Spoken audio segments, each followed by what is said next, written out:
For the past 5 years, Arsenal definitely been on an upward trajectory. We finished second 3 times, and we also beat Real Madrid in the Champions League. We made a semifinal, but a lot of that is attributed to Mikel Arteta. But in the last 5 years, we've also failed to win a trophy, and that can be attributed to Mikel Arteta as well. And what that's done is it's kind of made this massive Arteta in or Arteta out question, which I get asked often. I'm pretty sure other Arsenal fans get asked often, and is it warranted? Is that question warranted? Do we think that Mikel Arteta should get more time? Do we think that it's his last hurrah? I mean, is this year Arteta's last chance? And if it is it warranted? Does he deserve another chance, or is it fair to say, you know what, you've brought us as far as you can take us? In this video, we'll discuss it. We'll discuss what I think he's done well, what I think he hasn't done so well, and a different viewpoint on Mikel Arteta, the manager.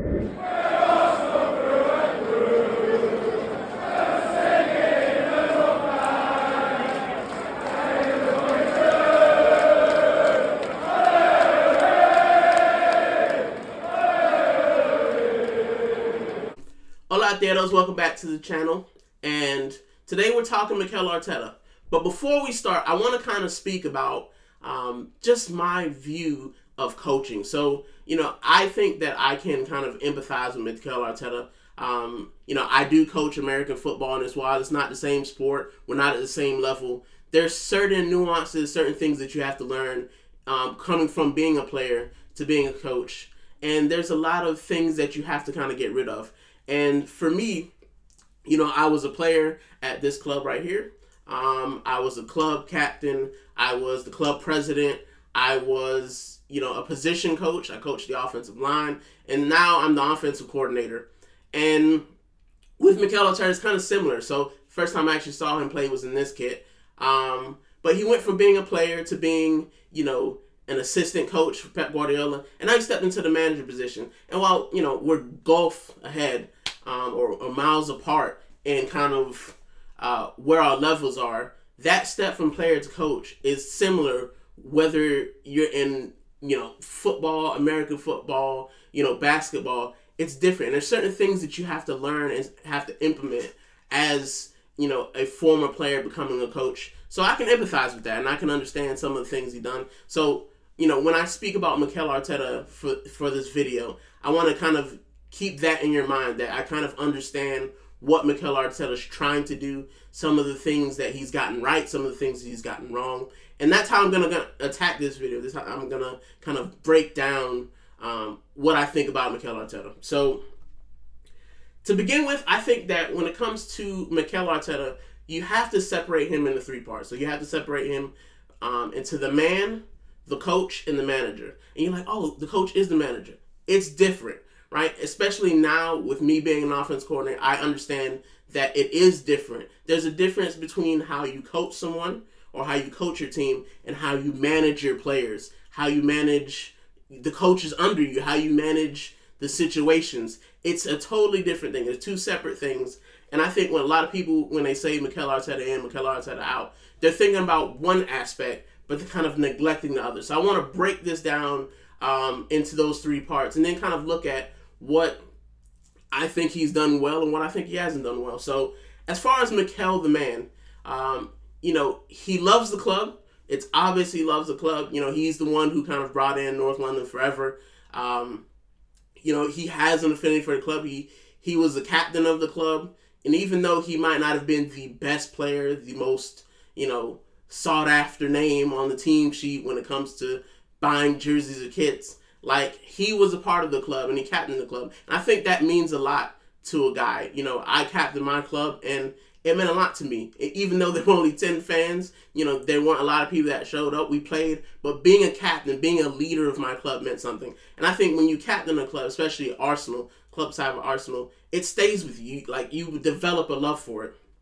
And he also loves the fan base. A lot of things that he's done, as I said, with the North London Forever, he cares about the fans. When you see merch and stuff, there's a lot of fan involvement. There's a lot of, getting the fans on side, getting the fans involved. So I can't see him, really loving the club. And, the atmosphere. The atmosphere is another thing. Like, just the way he's changed things to kind of make the fans believe again. And I think when he came in, we were a fan base devoid of belief. We had just lost our greatest ever manager. We had Unai Emery. It didn't work out. We were dejected from losing in Baku.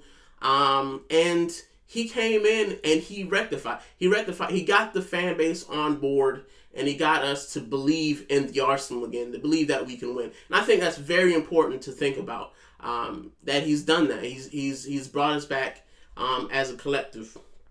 Now, we're going to talk about the two aspects I spoke about earlier, which is coach and manager. So, as the coach, I think Mikel has done a lot of good, but I also think he's neglected some areas as far as the coaching. So, when you think about, how he's coached the team, the defense, I think he's improved massively. You can't just say, he hasn't improved any players. He's improved the defense. You look at guys like William Saliba, he was on the cusp of being good, and now he's talked about in the world-class conversation. You look at guys like Gabriel. Gabriel, when he first started playing, it was like looking Sideshow Bob, like David Luiz, Mustafi days. Like, he had the bozo gene when he first came in. And now we're talking about, who's better, Gabriel or Saliba? Who's more vital to the team? You look at guys kind of like Zinchenko, who had a role, before he kind of had the injury and he fell off. He was very good at what he did. Miles Lewis-Skelly coming in, playing that inverted left back role.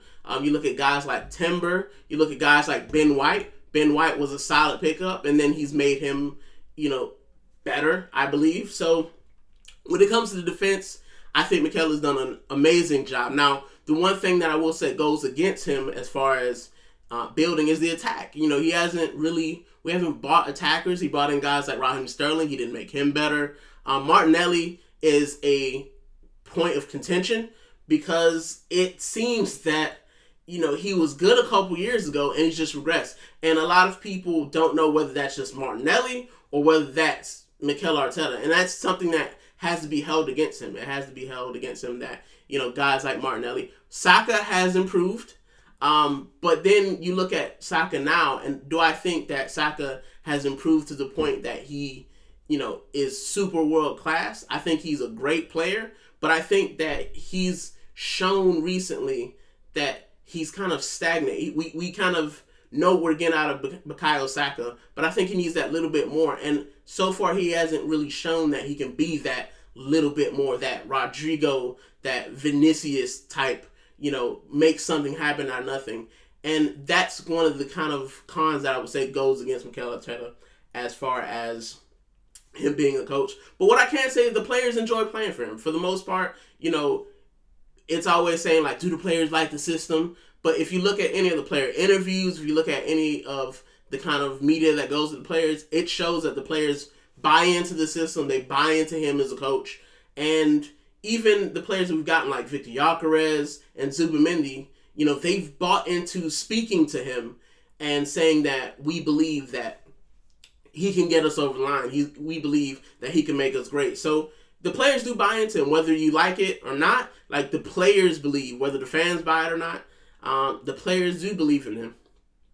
Now, with the next bit of him being a coach, we've seen a lot of, for lack of a better term, gimmicks. So we've seen him do a lot of gimmicks, and I think that's part of kind of the fan base saying, like, they don't really like it. They don't really enjoy the gimmicks. And by gimmicks, I mean, like, when he had the pickpockets, when he pickpocketed the players, when he played You'll Never Walk Alone, and then we went and got beat at Anfield.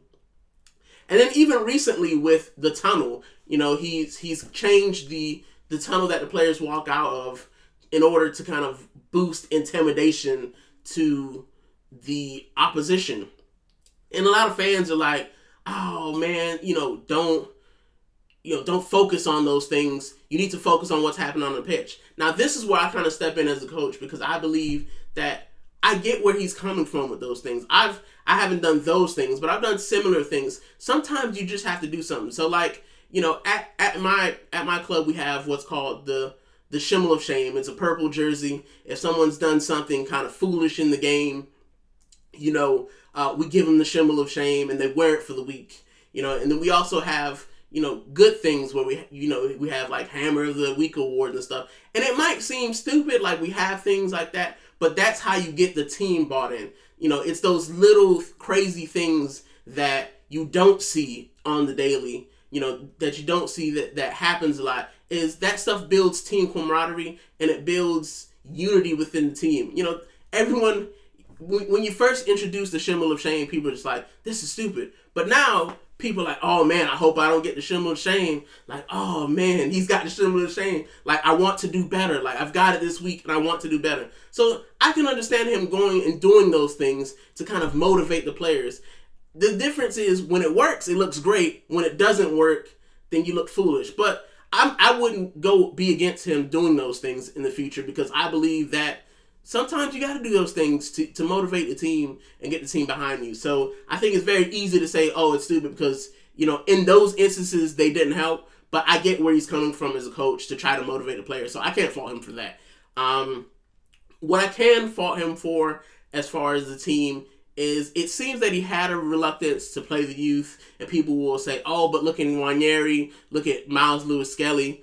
We're talking about two players that have been played this year due to injuries, but who else can you say before that? Who else can you say that he's brought in as far as a youth player and play? We look at the guys like Reese Nelson being sent alone. He got rid of, guys like ESR. And yes, they were past their best, but even, guys like Aiden Heaven, Cheetah Obi Martin, like those guys weren't brought through and they ended up leaving for Patrick New.